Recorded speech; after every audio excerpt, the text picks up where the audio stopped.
Você está ouvindo Ender e o Brasil, obra completa. Versão narrada para a acessibilidade da reedição do livro Ender e o Brasil, obra completa, de Júlio Bandeira, lançado pela editora Capivara em 2022. Comitê de Autenticação: Júlio Bandeira, Pedro Corrêa do Lago, Maria de Fátima Costa, Paulo Diner e Robert Wagner. Prefácio de Pedro Corrêa do Lago. Introdução de Cornélia Reiter e biografia de Robert Wagner. Narrado por Ana Carina, produzido por EQL Audiolivros. Livro produzido através da Lei Federal de Incentivo à Cultura PRONAC 178800. Ficha técnica. Copyright 2022, Capivara Editora Limitada. Editor-chefe e organização, Pedro Corrêa do Lago. Editor Coordenação Editorial, Luiz Vieira. Editor Assistente, Pedro Vieira. Designer, Vitor Burton. Editoração Eletrônica, Adriana Moreno, Anderson Junqueira. Comitê de Autenticação, Júlio Bandeira, Pedro Corrêa do Lago, Maria de Fátima Costa, Pablo Diner, Robert Wagner. Tradução, Betina Zellner Grieco, Gabriele Schumberg Bandeira, Vinícius Marques Pastorelli. Transcrição de originais, Pilar Borges Barbosa. Revisão, Agenor Araújo Filho, André Marinho, Fred Alexandrax, Maria Cristina Antônio Jerônimo. Índice onomástico, Fred Alexandrax. Taxonomia botânica, José Rubens Pirani. Tratamento de imagens e pré-impressão, Vitor Burton Design, Anderson Junqueira. A pintora Norma Bandeira, 12 de janeiro de 1935, 15 de setembro de 1976. E Gabriele. Todos os direitos reservados para Capivara Editora Limitada. Telefone 21 2512 2612. E-mail contato@editoracapivara.com.br www.capivaraeditora.com.br. Patrocínio Lei de Incentivo à Cultura, Unipar. Realização Secretaria Especial de Cultura, Ministério do Turismo.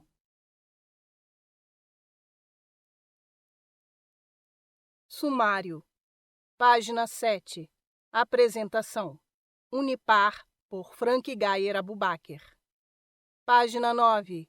Prefácio, por Pedro Corrêa do Lago. Página 13. Introdução, por Cornélia Reiter. Página 15. Thomas Ender, uma biografia, por Robert Wagner. Página 22.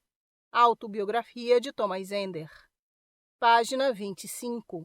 O realismo luminoso de Thomas Ender, por Júlio Bandeira.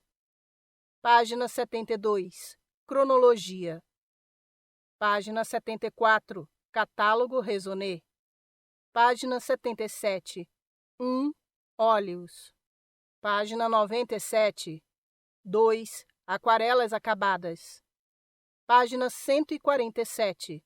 3. Aquarelas. Página 509. 4. Álbum de viagem. Página 601.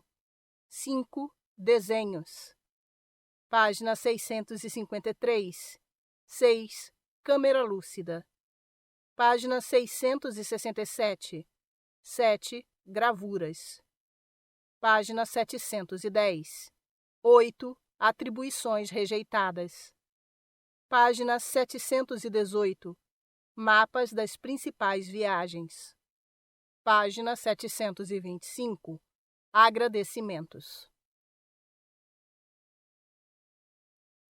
Apresentação, por Frank Gayer Abubaker. Foi com grande entusiasmo que a Unipar recebeu o convite para viabilizar a publicação do catálogo Raisonné da obra de Thomas Ender no Brasil, materializado neste volume de mais de 700 páginas e organizado pelo historiador da arte Júlio Bandeira nos últimos anos. Este é o volume final da trilogia de catálogos Raisonné de nossos pintores viajantes de obra mais extensa, publicados pela editora Capivara sob supervisão de Pedro Corrêa do Lago. Os outros dois, Debré e o Brasil e Rugendas e o Brasil, também tiveram suas reedições aumentadas, tornadas possíveis pelo apoio da Unipar.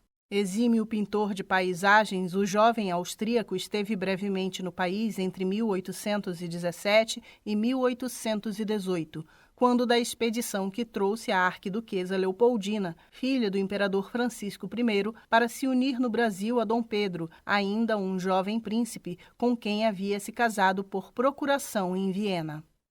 No entanto, o curto período em que Ender ficou aqui não diminuiu sua relevância, pois a vasta e excelente produção, a última a ser descoberta, o coloca entre os mais importantes pintores viajantes que estiveram em terras brasileiras, como Jean-Baptiste Debré, que aqui permaneceu por 15 anos, e Johann Moritz Rugendas, que esteve inicialmente 3 anos no país e ainda passou uma década viajando pela América Latina.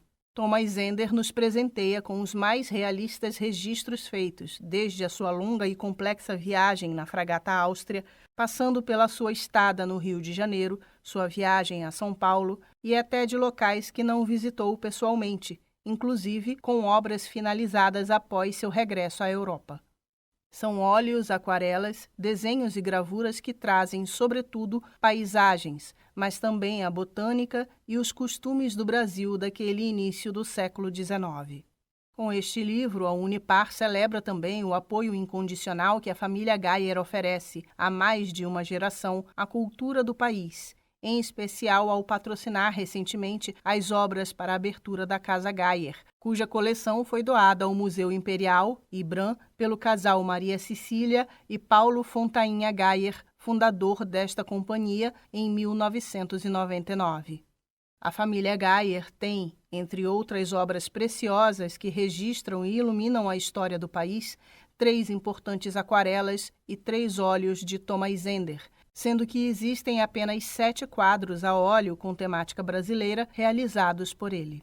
Espero que este volume contribua para o acesso do público brasileiro ao monumental e ao mesmo tempo delicado e meticuloso trabalho de Thomas Ender, e que o público sinta em seu vislumbramento cada vez mais orgulho do Brasil, de nossas paisagens, flora, fauna e sempre do nosso povo. Imagens.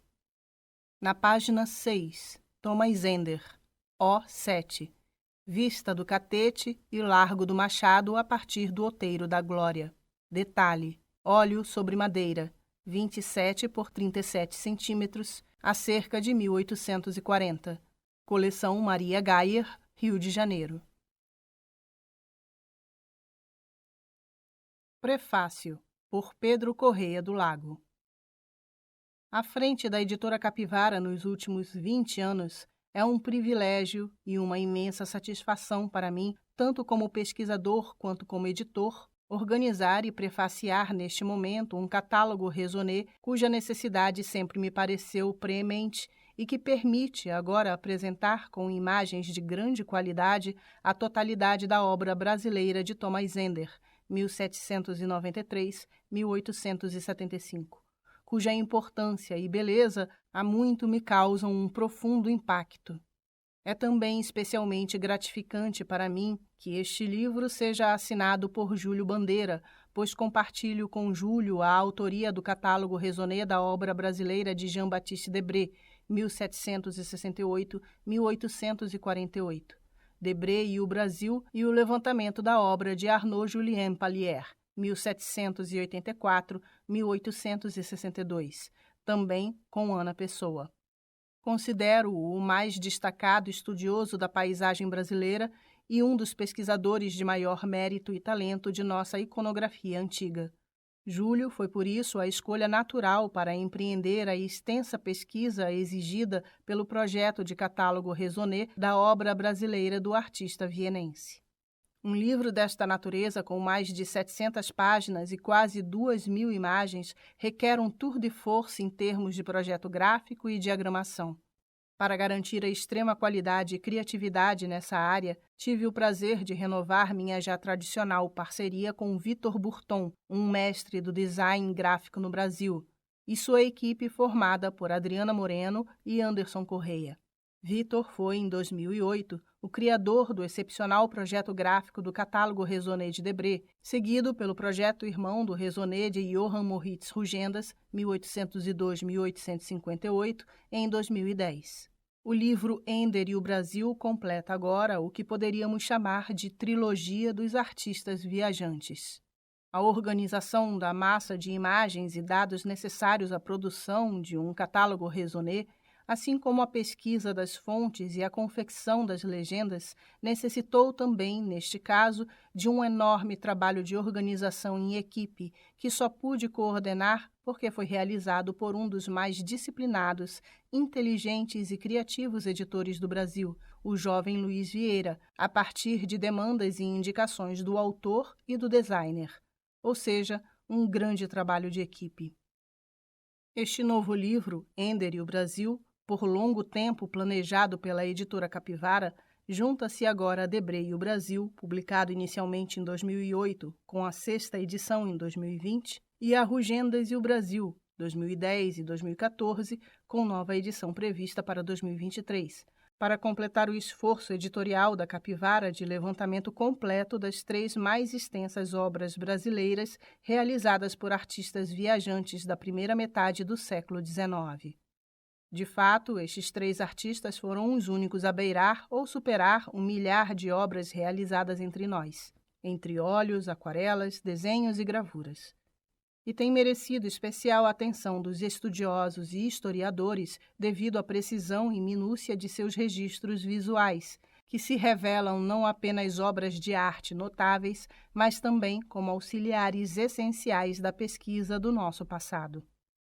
Na verdade, realizados inicialmente apenas para satisfazer a intensa curiosidade dos europeus a respeito da nova colônia portuguesa na América, esses registros desenhados tornam-se, com o tempo, preciosos documentos históricos que desvendam para os brasileiros de hoje, melhor que muitos escritos, a vida de um Brasil que ainda preparava-se para a sua independência ou acabara de conquistá-la.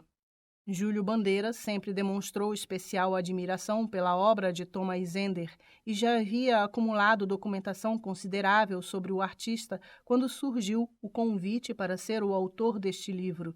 Seguidas viagens a Viena e um intenso envolvimento também com a menor parte da obra de Ender, que se encontra fora da Áustria, completaram o trabalho de campo de quase uma década imposto por essa pesquisa e realizado pelo autor. Apesar de já estudada e publicada em grande parte, faltava à obra brasileira de Ender a consolidação e reorganização exigidas pela elaboração de um catálogo Raisonné, que permite agora novas conclusões ao apresentar a totalidade da obra brasileira conhecida do artista. Felizmente, para o conhecimento do Brasil na primeira metade do século XIX, quase todos os grandes artistas ditos viajantes ativos entre nós no período beneficiaram-se, nas últimas 2 décadas, de extensas publicações que se esforçaram em reunir a totalidade ou a maior parte de suas obras realizadas no Brasil. Alguns pintores, como Pallier ou Nicolas-Antoine Tournai, 1755-1830, apesar da importância de suas obras individuais, deixaram apenas algumas dezenas de trabalhos de cunho brasileiro, assim como Henry Chamberlain, 1796-1844, e Edouard Hildebrandt, 1818-1868. É essa ordem de grandeza que os diferencia dos 4 artistas cuja produção é numericamente mais extensa. O francês Debré, do qual levantamos mais de 1.800 trabalhos em seu Raisonné, o alemão Rugendas, cujo Raisonné também revelou a existência de mais de 1.000 obras brasileiras, e agora o austríaco Ender, que executou nada menos de 900 trabalhos que este livro apresenta agora. O 4º artista de produção mais extensa é o inglês Charles Landser, 1799-1879, cujo acervo brasileiro totaliza mais de 300 obras, quase todas conservadas hoje no Instituto Moreira Salles, IMS, e parcialmente mostradas em 2 monografias e vários livros ilustrados. Landser e Ender, apesar das circunstâncias extremamente diversas que ditaram suas obras brasileiras, assemelham-se por um destino comum, o desconhecimento quase completo de seus trabalhos entre nós até meados do século XX, após mais de 100 anos durante os quais suas imagens ficaram ocultas e inacessíveis nas gavetas dos mecenas que as haviam encomendado. A obra de Ender precede um pouco a dos dois outros artistas viajantes de trabalho mais extenso, Debré e Rugendas, mas diferencia-se, sobretudo, como no caso de Lenzer, por não ter tido qualquer divulgação em seu próprio tempo e no século seguinte. Ao contrário de seus dois contemporâneos que cedo imaginaram suas obras brasileiras como a base de possíveis álbuns de gravuras a serem publicados na Europa para alavancar suas carreiras, Ender só se viu no Brasil como o executor escrupuloso da missão que lhe fora confiada pelo imperador da Áustria. Sua tarefa consistia em levar de volta um relato visual extenso do lugar onde uma das filhas do monarca estava destinada a passar algum tempo ao lado do novo marido, o príncipe Dom Pedro, considerado então apenas como o herdeiro do trono português e nunca como futuro imperador de um Brasil independente que ainda não existia. Por isso, em sua época, as imagens de Ender serviram exclusivamente para satisfazer a curiosidade do imperador e ficaram inicialmente encerradas em seus baús e em seguida nos da Academia de Belas Artes de Viena por quase um século e meio antes de sua primeira e tímida divulgação. Não tendo servido de base para um extenso álbum de gravuras ao qual poderiam mais tarde ter dado origem, os desenhos de Ender também não fizeram parte da primeira leva de redescoberta visual de nosso passado, empreendida por estudiosos do início do século XX, e para a qual tanto contribuíram as imagens de Debré e Rugendas, amplamente disseminados entre nós por seus magníficos álbuns iconográficos. Essa diferença de abordagem na intenção do artista e na trajetória eventual de seu trabalho é fundamental para entender e distinguir a obra de Ender. Embora pioneira e de alcance excepcional, acabou faltando-lhe a vocação divulgadora que coube às de Debré e Rugendas.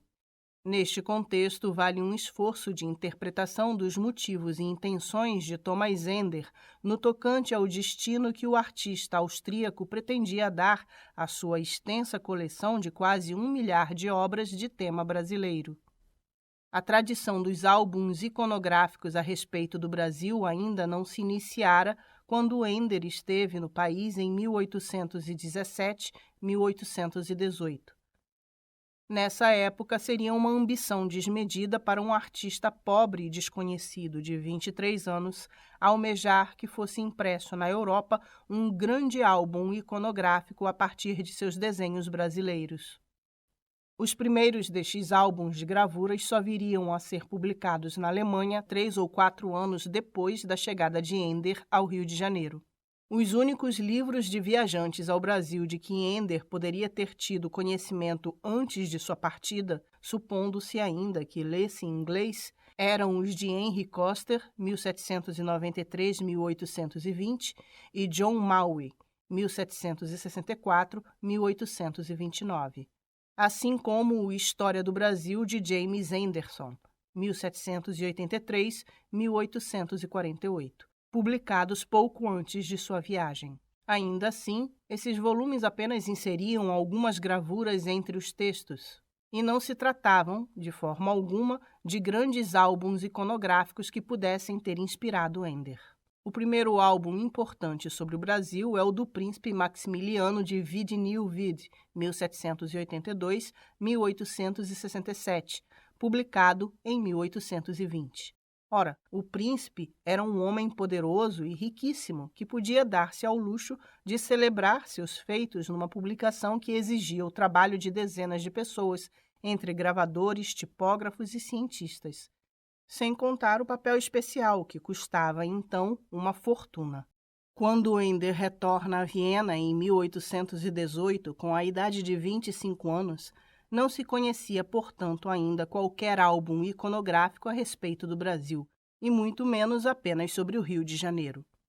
Por volta dessa época, Debré acabara de chegar à capital em 1816 e Rugendas deixara o Brasil pela primeira vez em 1820. Ambos estavam muito longe ainda de realizar seus futuramente famosos álbuns. Que tipo de aspiração poderia ocorrer a um artista iniciante que sonhava apenas completar sua formação com uma viagem à Itália, de contemplar que centenas de suas imagens viessem a ser usadas como base para as gravuras de um luxuoso álbum retratando o Brasil e, mais especificamente, o Rio de Janeiro? Haveria em 1818 demanda para tal livro? Certamente não. A ideia de publicar viagens pitorescas, não apenas a respeito do Brasil, mas de outros lugares do mundo, só se consolida no decorrer dos anos 1820. Naquele momento, o pretexto para grandes álbuns ilustrados era, sobretudo, o de evidenciar descobertas científicas dos viajantes e nunca descrever em imagens uma dormente capital colonial, por mais bela que fosse a natureza em seu entorno. O álbum do Príncipe Maximiliano e o futuro álbum de Spix e Martius só seriam publicados alguns anos mais tarde e justificavam-se pela quantidade excepcional de suas informações científicas sobre os indígenas, a topografia e a botânica brasileiras. Ender dispunha, sem dúvida, de bonitas imagens da vegetação, mas suas observações eram as de um paisagista, não de um botânico. Sem um trabalho paralelo de classificação das espécies, que utilidade científica poderiam ter seus esboços de botânica realizados no Brasil, reunidos num livro? O pobre rapaz já estava extremamente satisfeito de ter caído nas boas graças do príncipe Metternich, que o recomendara ao imperador para fazer parte da expedição que acompanharia a princesa Leopoldina ao Brasil. Queria tão somente agradar ao monarca, trazendo-lhe o máximo de imagens da terra onde sua filha iria residir, pensava-se na época provisoriamente. O papel de Ender seria equivalente ao de um fotógrafo de meados do século XX, ao empreender um retrato de uma cidade. Ser o mais preciso possível era mais importante que procurar o pitoresco, como quiseram fazer mais tarde Rugendas e Debré. Tanto Ender queria mostrar serviço ao imperador que acabou abusando de sua saúde ao realizar freneticamente quase 1000 desenhos em menos de um ano, tendo que interromper prematuramente sua viagem, doente e exausto, e voltar à Áustria. Apresentou logo ao chegar resultados de sua reportagem iconográfica ao imperador, que, satisfeita a sua curiosidade, comprou os desenhos por uma quantia que permitiu a Ender realizar o seu verdadeiro projeto, uma viagem de formação à Itália, onde consolidaria sua técnica e diversificaria seus temas.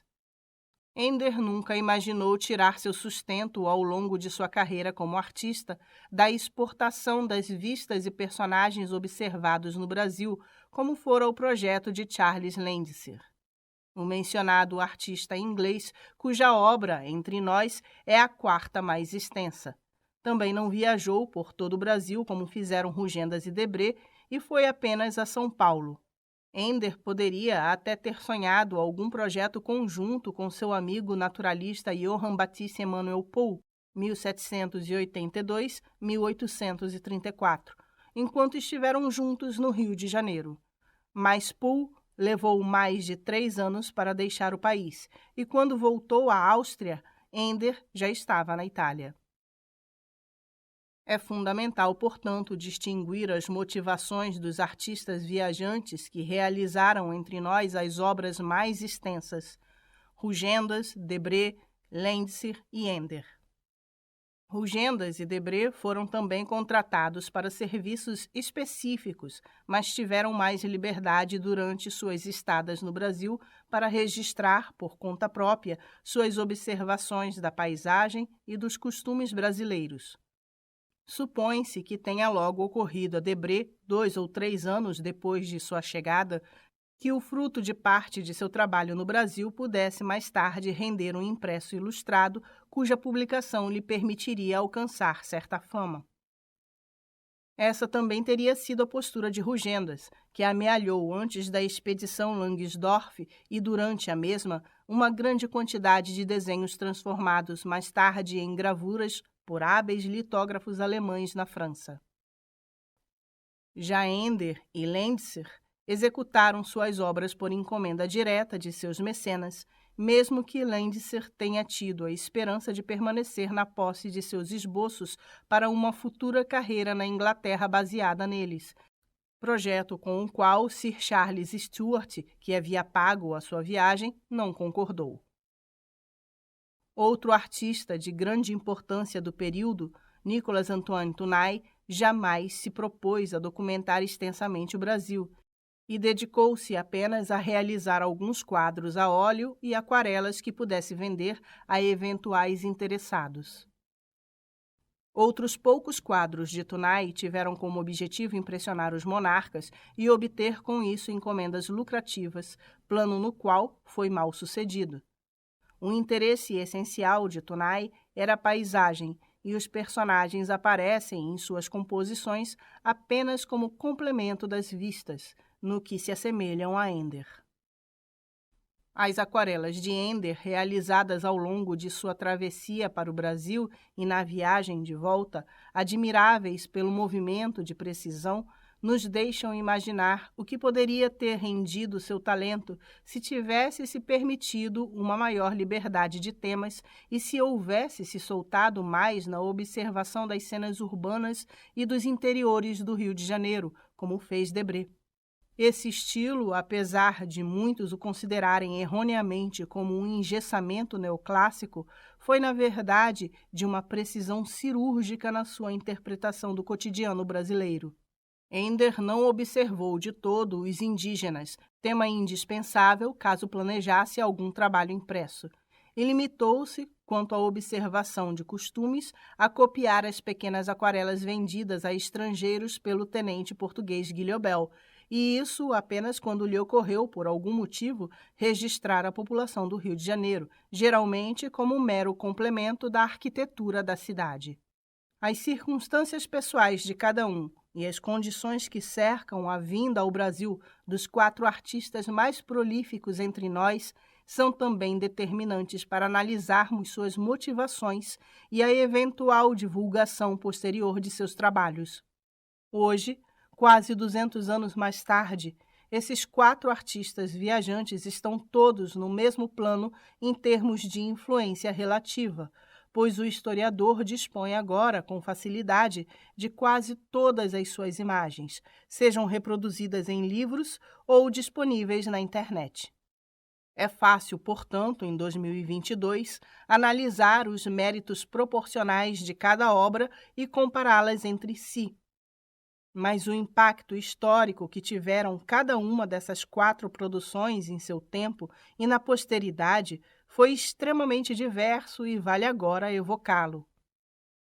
Os trabalhos de Debré e de Rugendas são muitas vezes comparados, pois suas viagens pitorescas foram publicadas na mesma época, entre o final dos anos 1820 e o começo dos anos 1830. Ambas consistem em mais de 100 gravuras para cada álbum, o que, na época, exigia um esforço financeiro considerável por parte dos editores e uma expectativa de retorno baseada na compra dos álbuns não apenas por particulares, mas por instituições e bibliotecas reais por toda a Europa. As encomendas e a subscrição dos exemplares eram feitas previamente, como um edifício cujos apartamentos são vendidos na planta, e as somas alcançadas serviam para financiar a impressão e pagar os envolvidos na edição.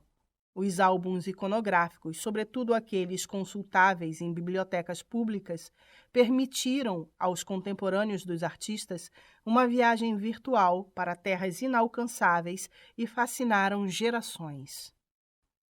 Mais tarde, essas mesmas pranchas gravadas com imagens antigas do Brasil seriam destacadas dos álbuns e começariam a decorar, a partir do início do século XX, as casas da burguesia brasileira. Seriam também reproduzidas ad infinitum nos livros escolares e nos livros de história publicados no Brasil no decorrer do século passado, num resultado que os artistas não poderiam ter antecipado e que os tornou famosos no país que retrataram. Já as obras de Landser e Ender tiveram um destino completamente diferente. Por diversas circunstâncias pessoais e históricas, os potenciais álbuns ilustrados com gravuras a que as obras de Landser e Ender poderiam ter dado origem nunca puderam existir, e suas preciosas imagens da realidade brasileira nas primeiras décadas do século XIX ficaram fechadas em gavetas de particulares ou de instituições, sendo desfrutadas por um número ínfimo de observadores. A obra de Ender ainda deu lugar, 15 anos depois de sua volta, a um grupo de 8 gravuras importantes publicados numa obra de Poe, mas a de Landser não teve repercussão alguma em seu tempo, pois seus esboços foram reivindicados por seu patrono e esquecidos num gavetão de castelo por quase 100 anos. Assim, o estudioso atual tem o privilégio de poder analisar em conjunto todos os registros deixados pelos 4 artistas viajantes mais prolíficos. Este acervo excepcional de mais de 3.000 imagens permitiria reconstituir digitalmente a cidade do Rio de Janeiro por volta de 1825 e até mesmo criar animações do movimento de ruas e de muitos interiores, graças aos avanços da tecnologia digital e, sobretudo, a riqueza excepcional de detalhes que nos foram deixados pela observação minuciosa desse time de artistas estrangeiros que o acaso permitiu que executassem uma das reportagens visuais mais extensas realizadas naquele momento sobre qualquer cidade do mundo. Imagens. Página 9. Thomas Ender. A32. Aspecto tirado a bordo da fragata Áustria em sua viagem para o Rio de Janeiro em 9 de abril de 1817, vendo-se Barão von Riegel e os condes Schoenfield e Palffy de costas, trajando o uniforme naval, está o cadete Maydorff. Detalhe: desenho aquarelado, 19,5 por 28 centímetros, 1817. Biblioteca Nacional, Rio de Janeiro. Página 10. Capa do livro Charles Landser, de Leslie Bethel, Instituto Moreira Salles. Capas dos livros Debré e o Brasil, Rugendas e o Brasil, Palieri e o Brasil e Tunai e o Brasil, editora Capivara.